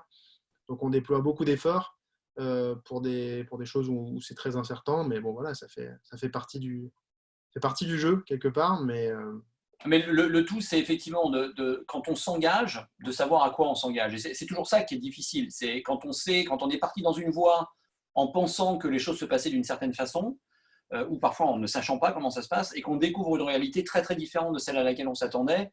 Et là, on se dit, ouais, si j'avais su que c'était ça, voilà, j'aurais peut-être fait autre chose, parce que ça, j'ai pas du tout envie, et c'est pas, voilà. Et c'est un discours qu'on a encore actuellement, mais il faut savoir le quantifier. Et ça, c'est très difficile. Quantifier le nombre d'heures qu'on veut passer. Mais même moi, j'ai pas honte de dire que je l'ai fait assez récemment avec mes coachs. quand ils me demandaient combien d'heures tu t'entraînes au putting, j'avais une idée précise, mais de savoir le temps exactement que j'y passais par exercice par jour, non, je n'étais pas rentré dans ce point de détail-là. Et en fait, on se rend compte que chaque petit détail compte et à la fin, c'est ça, parce que aujourd'hui, pour avoir été sur des tournois de l'European Tour ou ce tournoi de PGA Tour, sans me jeter de fleurs, et je pense que je vous apprends rien là-dessus, des joueurs qui tapent très bien la balle en 3e division ou en 2e division, ils ont largement le potentiel technique pour jouer des gros tournois, que ce soit sur le PGA ou sur l'European Tour. Maintenant, c'est tout ce qui fait à côté, c'est notamment leur travail mental avec leurs différents préparateurs. Et encore une fois, l'équipe qui est autour d'eux. Romain Langasque en est un très bon exemple. C'est un copain avec qui j'échange pas mal. Et il nous a toujours dit que ce qui, pour lui, le plus qu'il avait fait décoller, c'est d'avoir toujours eu un encadrement autour de lui. Il a la chance d'avoir eu son papa qui et qui continue très bien de s'occuper de lui et qui l'a très bien cadré quand il était jeune. Et ça, c'est une chance énorme de pouvoir compter sur un staff familial ou autre, hein, parce que c'est pas toujours évident d'être encadré par ses parents. Je pense que Théo, tout le monde peut le dire. Même si les parents veulent le bien de leurs enfants à tout prix. Mais ouais, les structures, tout ce qui encadre et bien savoir s'entourer, pour moi, c'est la principale difficulté. Et je pense que le Wintour peut également répondre à cette problématique-là, puisqu'en mélangeant un joueur enseignant, un joueur pro et un amateur, le dialogue peut se faire beaucoup plus facilement. Théo aura peut-être l'occasion de jouer avec un mec comme Antoine Rosner et un enseignant de Bretagne qu'il n'a jamais vu. Je pars dans le meilleur des mondes, mais je pense qu'il faut aussi voir les choses comme ça. Antoine, c'est un garçon il y aura sûrement des pros qui ne vont pas te dire un mot de la journée parce qu'ils sont là pour faire 65 et tu vas voir que c'est un peu ce qui se passe parfois quand tu es au fin fond de l'Autriche et que tu joues avec 2 Allemands qui ne tirent pas un mot. Ils sont là pour faire 65 et pas te dire bonjour et savoir comment tu t'appelles. Donc ça, c'est une bonne préparation. Et puis, c'est aussi un moyen d'échanger. Et à l'inverse, tu peux tomber sur donc des mecs qui peuvent être très sympas, comme Antoine Lay, comme Romain Lay, comme Mathieu Lay. Ce sont des gens qui sont pas du tout avares en termes de partage, au contraire. Et du coup, ça peut être une occasion de les approcher comme peut-être pas eu l'occasion des joueurs enseignants à côté. Ils peuvent peut-être t'apporter un soutien technique ou mental ou te mettre sur les pistes de réflexion via leur expérience. Donc pour moi, ça peut être également une piste de réflexion. Encore une fois, c'est un travail de synergie et il faut essayer que tout le monde travaille main dans la main pour essayer de faire ressortir le meilleur. On est un super pays avec beaucoup d'atouts. Le golf est une discipline encore très neuve, j'ai envie de dire, chez nous, en termes d'infrastructure de qualité. Je crois que c'est Franck Lorenzo Vera qui disait qu'il y avait pour lui très très peu de structures de haut niveau. Et je le rejoins. C'est dur à dire, ça ne va pas faire plaisir au golf, mais c'est très dur. Aujourd'hui, le nombre de structures où on peut taper sur herbe des bonnes balles jusqu'à 300 mètres, aller jusqu'à 270, même 250 entre guillemets, on a fait le compte avec des potes et en France, il y en a peut-être 5. Ouais.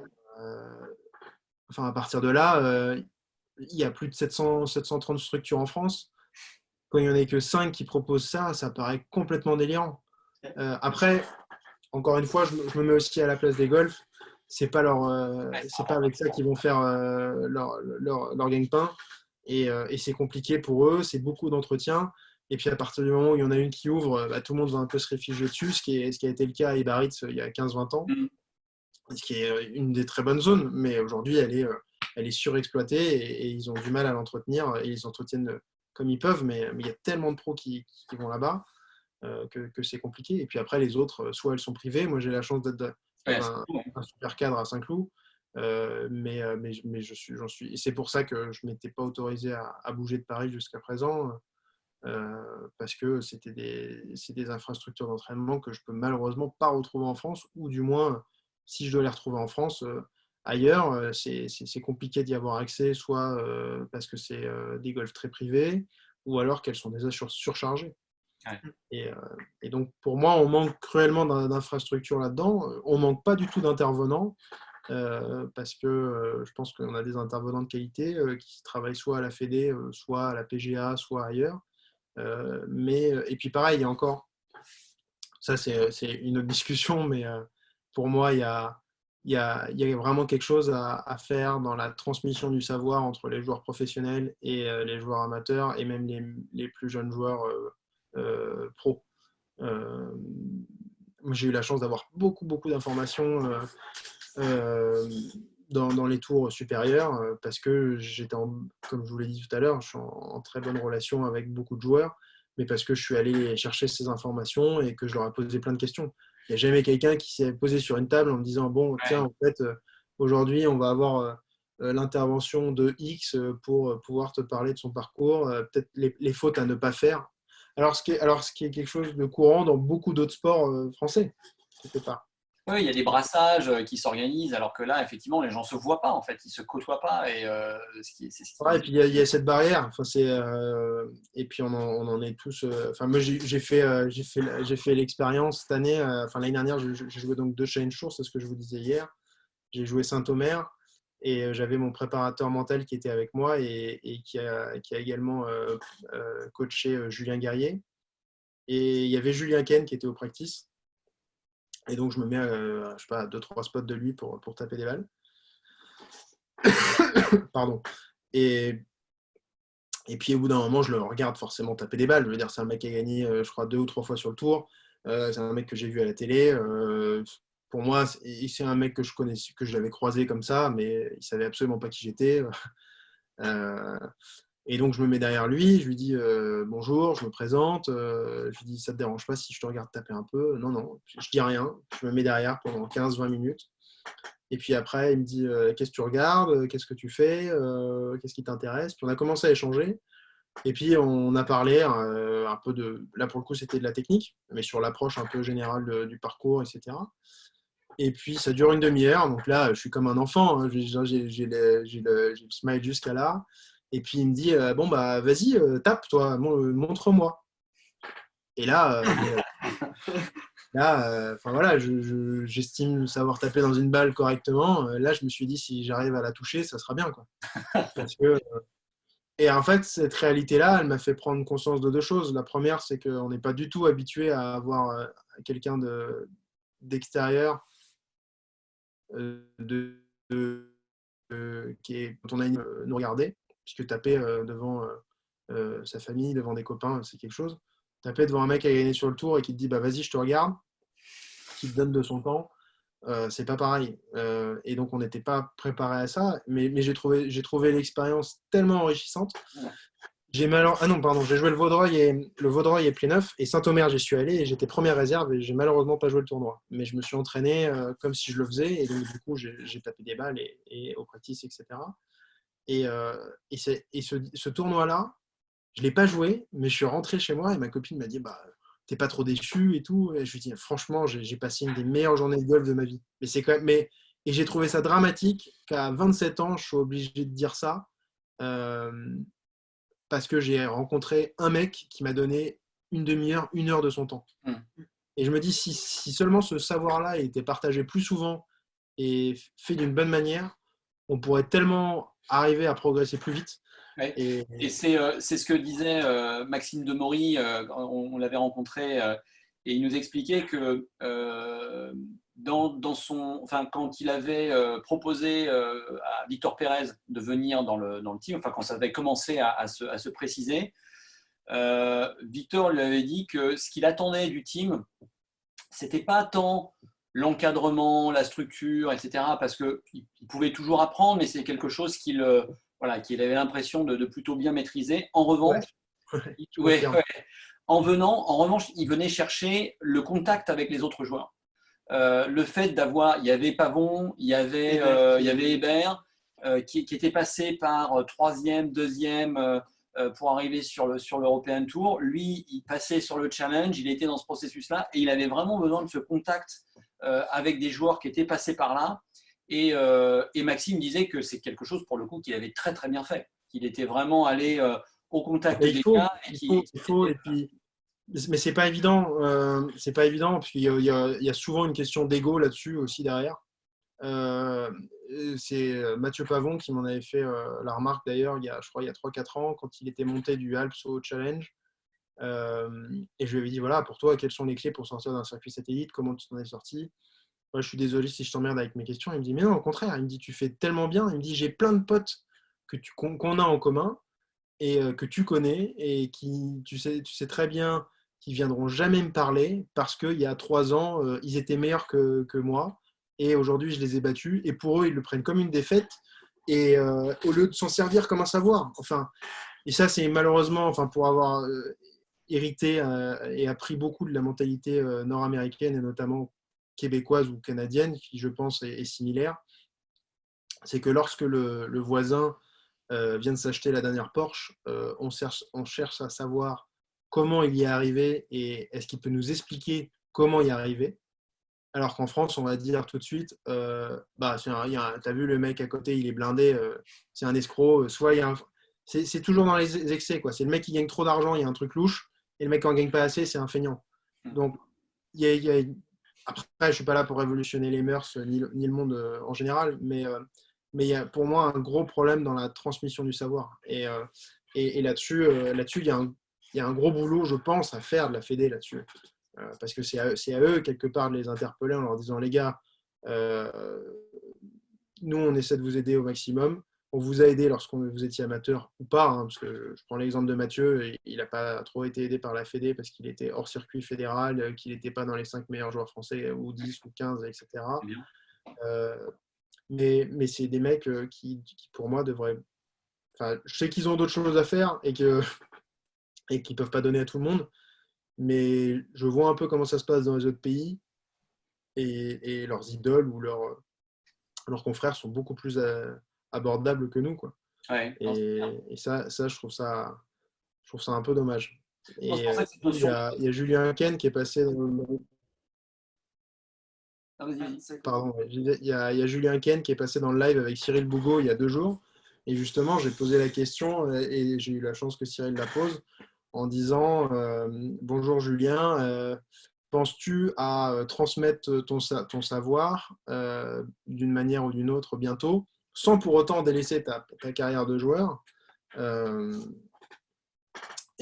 parce que j'ai eu l'occasion, enfin, voilà, j'ai eu l'occasion de le faire à Saint-Omer et j'étais super content. Donc derrière, Cyril lui pose la question, il dit voilà, un pro français que tu connais peut-être, alors il hochait la tête et il dit voilà, qui t'a donné un petit peu de ton temps à Saint-Omer et qui te demandait si dans tes projets c'était quelque chose. Et je ne l'ai pas senti braqué, mais quelque part tout de suite il a réagi en disant oui, mais pas tout de suite, j'ai pas fini ma carrière et je veux d'abord la finir avant de donner. Et j'ai trouvé ça, je trouvais ça un peu dommage quelque part, parce que c'était pas du tout ma question du style en l'attaquant, en lui disant bon, ouais, maintenant tu te fais vieux, pépère, t'as 40 balais. Et ouais, et c'était pas du tout mon point, c'était en contraire, c'était de lui dire avec l'expérience que tu as déjà là, est-ce que tu pourrais pas déjà peut-être la transmettre et la valoriser financièrement aussi, puisque ce sont des interventions qui peuvent valoir. Je veux dire, si aujourd'hui on disait à Théo, tu peux rencontrer Grégory Avray ou Raph Jacquelin et que ça te coûte peut-être 1000 balles la journée, bon, bah ok, c'est peut-être inabordable pour plein de parents, pour plein de raisons, mais au moins on sait que cette offre, elle existe et elle se rend disponible. Et donc pour eux, ça serait intéressant comme pour nous. Donc, Oui, parce que quand tu disais tout à l'heure que c'était pas dans la mentalité, etc., c'est vrai que c'est pas dans la mentalité, mais c'est pas non plus favorisé parce que dès que tu l'as un peu cette mentalité et que tu veux aller chercher l'info, bah, où aller la chercher? C'est pour ça qu'on a entrepris nous cette démarche parce que si on prend pas le micro et qu'on va pas frapper à la porte des gens en disant allez, on prend 2 heures, c'est pas Théo tout seul qui va faire ça quand il croise les gens dans un clubhouse. Donc c'est quand même une putain de démarche à entreprendre. Juste pour aller chercher 3-4 infos, quoi. Donc, enfin, un peu plus que 3-4 infos, j'exagère, mais ouais, non, alors que c'est des choses qui, normalement, effectivement, on pourrait s'échanger de façon beaucoup plus naturelle, beaucoup plus légère, mais c'est pas dans les habitudes. Ouais, c'est un peu dommage. Il faut peut-être En tout créer cas, on a pris le temps et un Win Tour rencontre et un Win Tour rencontre. mais tu sais que c'est quelque chose qui est pas à négliger. L'idée d'intégrer dans une journée comme celle-ci la possibilité d'avoir ou un clinique ou un espèce d'espace de rencontre, c'est peut-être pas la priorité du projet, mais dans une logique d'évolution, de créer une communauté en ligne qui justement favorise ce type de brassage en marge des rencontres de compétition. C'est quelque chose qui est, à mon avis, à creuser parce qu'il y a des gros besoins à ce niveau-là aussi. Ouais. Tout à fait, tout à fait. Mais il y en a dans plein d'âges, entre guillemets, de tranches de vie. C'est-à-dire que, enfin, après, je vous laisse tranquille, hein, vous avez sûrement assez de temps, mais quand par exemple j'ai décidé de partir au Canada, mon idée première c'était de partir aux États-Unis. Et encore une fois, si aujourd'hui il y a quelqu'un qui veut partir aux États-Unis, alors ça a quand même beaucoup évolué depuis que je suis parti, ça fait 10 ans maintenant. Je prends un bon coup de vieux en disant ça, mais à l'époque, ce qui est très drôle, c'est que donc, ma génération, notre 92, donc il y avait Louis Cohen-Boyer, Julien Brun, Joël Stalter, Hugo Cousseau, et j'en oublie plein d'autres, qui sont partis aux États-Unis. On est tous partis la même année. Et ce qui est très drôle, c'est que l'année du bac, on était tous potes. Il n'y avait pas autant de moyens de communication que maintenant. Il y avait Facebook, et on avait un ou deux groupes, je crois. Et puis on disait, bon alors, qu'est-ce que tu vas faire l'année prochaine? Et on s'était jamais concertés.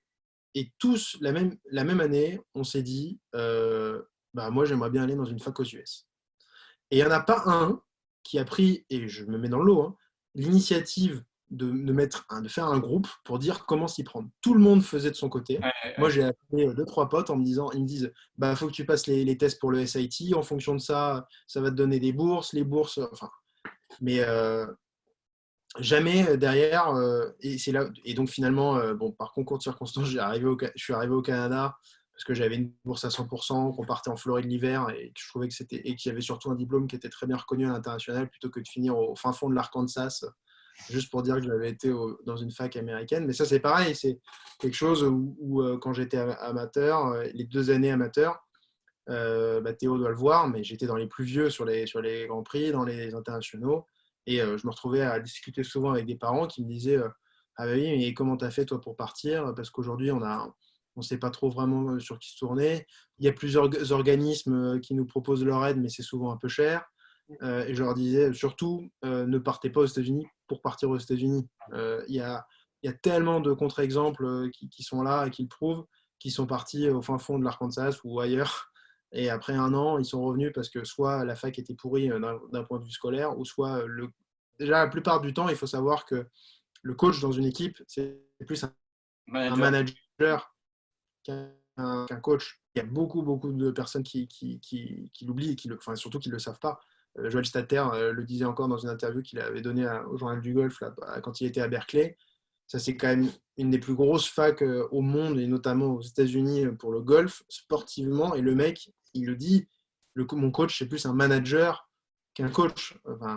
Et ces informations-là, c'est pareil. Si on ne va pas à la pêche, le jour où on arrive, le mec il dit voilà, au fait, comment il doit être mon poignet gauche en haut? Le mec il va dire c'est rien, moi je suis là pour te conduire du point A à un point B, pour faire des bonnes notes et pour augmenter ta bourse. Et pareil, et derrière, moi on m'a jamais utilisé, je trouvais ça dommage. Encore une fois, hein, je me considère pas comme le centre du monde ou autre, et on n'a jamais utilisé des joueurs avec mon profil pour pouvoir donner de leur expérience à d'autres pour les guider un peu et je pense qu'il y a plein de jeunes qui auraient été contents de le faire pour les aiguiller un peu dans leur choix. Et moi, quand je suis rentré en France, j'étais promoteur de l'université Laval et du golf dans la fac, dans les lycées où j'avais été à La Rochelle. Et l'idée, elle a été super bien perçue par pas mal d'enfants, de lycéens, pardon. Et j'ai des parents derrière qui m'ont contacté en me disant voilà, comment ça se passe, etc. Et quelque part, je trouve ça normal. Moi, si à leur place, j'aurais eu accès à cette information-là, j'aurais été super content. Ouais, et c'est exactement ce que vous faites, et c'est pour ça que je trouve le concept super intéressant, c'est que vous allez, vous faites chier, pardon, je parle un peu vulgairement, vous faites chier à aller chercher cette pêche aux informations, et en plus, vous la rendez publique. Donc, c'est super. Moi, je trouve que c'est une super démarche, et je vous félicite là-dedans et je vous encourage. Merci. Mais c'est top.